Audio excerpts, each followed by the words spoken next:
Hello friends, welcome to Learners Forum. Last video நம்ம steady state error பத்தின concept and அதோட equation எல்லாமே பார்த்தோம். இந்த வீடியோவில் அதனுடைய கண்டினியூவேஷனாக நம்ம ஸ்டாட்டிக் எரர் கான்ஸ்டன்ஸை பற்றி பார்க்கலாம்.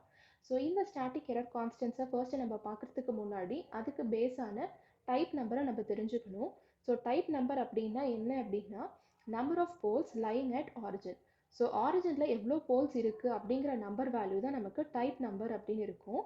ஜென்ரலாக ட்ரான்ஸ்ஃபர் ஃபங்க்ஷனோட ஸ்டாண்டர்ட் ஃபார்ம் எப்படி இருக்கும் அப்படின்னா k into S minus Z one into S minus Z two divided by S power n into S minus P one into S minus P two அப்படின்னு நமக்கு terms explain ஆகும்.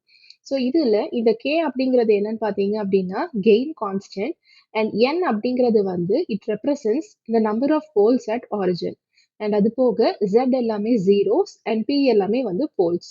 So இப்போ இதில் இந்த n வேல்யூவை பேஸ் பண்ணி தான் நமக்கு சிஸ்டமே எக்ஸிஸ்ட் ஆகும். ஸோ இந்த n அப்படிங்கிறது number of poles at origin. So type நம்பர்னுடைய டெஃபினிஷனே நம்ம number of poles lying at origin அப்படின்னு தான் பார்த்துருப்போம். ஸோ இதை பேஸ் பண்ணி தான் நம்ம டைப் நம்பரை டிஃபைன் பண்ணுவோம். ஸோ இப்போ நம்ம ஸ்டாட்டிக் எரர் கான்ஸ்டன்ஸை பார்க்கலாம். ஸோ ஜென்ரலாக ஒரு கண்ட்ரோல் சிஸ்டமை நம்ம ஏதாவது ஒரு இன்புட்டை கொடுத்து எக்ஸைட் பண்ணோம் அப்படின்னா நம்ம என்ன இன்புட் வேணா கொடுக்கலாம். ஸ்டெப் இன்புட், ரேம்ப் இன்புட், இல்லைன்னா பாரபோலிக் இன்புட் ஏதாவது.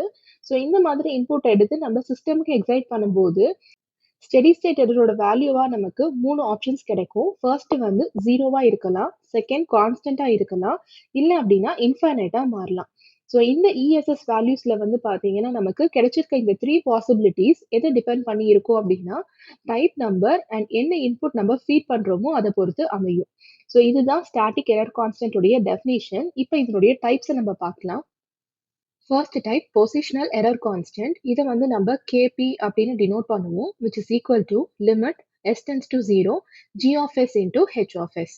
Second type velocity error constant denoted by kv, which is equal to limit s tends to 0 s into g of s into h of s. And third type acceleration error constant denoted by ka, which is equal to limit s tends to 0 s square into g of s into h of s.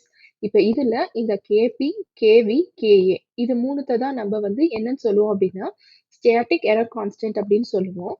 So இந்த error கான்ஸ்டன்ஸை நம்ம calculate பண்ணுறதுக்கு பேசிக்காக நமக்கு G of S into H of எஸோட value தான் வேணும். So இதில் S equal to 0 apply பண்ணோம் அப்படின்னா நமக்கு பொசிஷனல் எரர் கான்ஸ்டன்ட் கிடைக்கும். எஸ் கூட மல்டிப்ளை பண்ணதுக்கு அப்புறமா நம்ம எஸ் டென்ஸ் டு 0 அப்ளை பண்ணோம் அப்படின்னா வெலாசிட்டி எரர் கான்ஸ்டன்ட் கிடைக்கும். அண்ட் எஸ் ஸ்கொயர் கூட மல்டிப்ளை பண்ணிட்டு அதுக்கப்புறமா நம்ம லிமிட் எஸ் டென்ஸ் டு 0 அப்படின்னு அப்ளை பண்ணோம் அப்படின்னா ஆக்சிலரேஷன் எரர் கான்ஸ்டன்ட் கிடைக்கும். ஸோ இதில் பார்த்தீங்க அப்படின்னா ஜென்ரலாக நம்ம ஸ்டாட்டிக் எரர் கான்ஸ்டன்ஸை கால்குலேட் பண்ணும்போது இந்த g of s into h of s வேல்யூவை நம்ம இப்படி தான் ஜென்ரலாக ரெப்ரசென்ட் பண்ணுவோம். பட் ஸ்டெடி ஸ்டேட் எரரை நம்ம கால்குலேட் பண்ணும்போது நமக்கு யூனிட்டி ஃபீட்பேக்காக இருந்துச்சு அப்படின்னா இதோடைய வேல்யூ நமக்கு 1 அப்படின்ட்டு ஆகிடும். அண்ட் ரிமைனிங்காக இருக்கிற ட்ரான்ஸ்ஃபர் ஃபங்க்ஷனை எடுத்து நம்ம இதில் சப்ஸ்டியூட் பண்ணணும். ஸோ அதை யூஸ் பண்ணி தான் இந்த கான்ஸ்டன்ட்ஸ் எல்லாம் நம்ம கால்குலேட் பண்ணணும். ஸோ இப்போ இந்த ஸ்டாட்டிக் எரர் கான்ஸ்டன்ட்டை பேஸ் பண்ணி நம்ம ஸ்டெடி ஸ்டேட் எரரை ஒரு இன்புட்டுக்கும் எப்படி கால்குலேட் பண்ணுறது அப்படிங்கிறத நம்ம நெக்ஸ்ட் வீடியோவில் பார்க்கலாம். இன்னைக்கு பார்த்த இந்த வீடியோவில் உங்களுக்கு ஏதாவது டவுட்ஸ் இருந்துச்சு அப்படின்னா கமெண்ட் செக்ஷனில் போஸ்ட் பண்ணுங்க. அண்ட் இந்த வீடியோ உங்களுக்கு யூஸ்ஃபுல்லாக இருக்குன்னு நினைச்சீங்க அப்படின்னா லைக் பண்ணுங்க, ஷேர் பண்ணுங்க, மறக்காம சப்ஸ்கிரைப் பண்ணுங்க. Thank you so much friends.